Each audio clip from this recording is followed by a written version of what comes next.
From Desperate Housewife to the Big House, actress Felicity Huffman sentenced to 14 days in prison for her role in the college admissions scandal, where she paid $15,000 to boost her daughter's SAT scores and get her into college.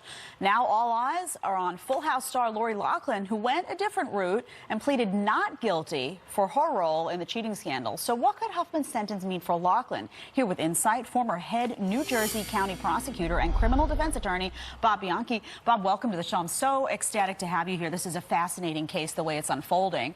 First of all, what do you make of Felicity Huffman's sentencing and what they gave her? They gave her, let's just go over that quickly so that you can respond, 14 days in prison, $30,000 fine, 250 hours of community service, and 1 year of probation. Remember, she's on the lowest rung of the offenders in this case, and a judge has to make a difficult decision.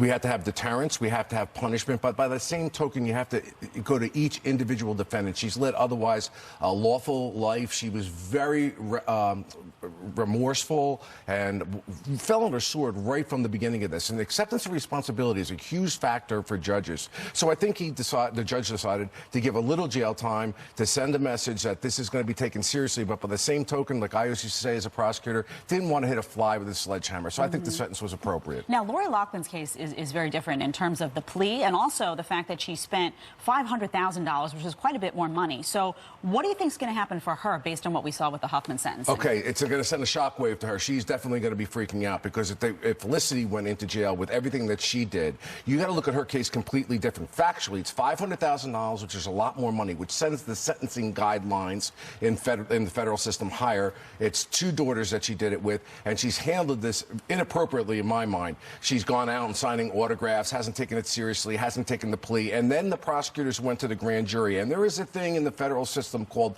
escalating plea offers. If you don't accept responsibility from the beginning, where you get a downward departure in the sentencing scale like Felicity did, your sentencing goes up. And under the Sessions memo, we call it, you have to plead to the most serious, readily provable offense if you later decide to plead guilty. So she ratcheted her time up into something that could have been months, in my opinion, to years. Really quickly, do you have a prediction on her sentencing and what that'll look like, Lori Loughlin? If she takes a plea, I bet she'll be upwards to 2 years in prison. If she goes to trial, it's going to be much, much more. It's called the trial tax. I don't think she wants to be there. Wow. Well, thank you for being here. Obviously, this has captivated many, myself included. You Appreciate it.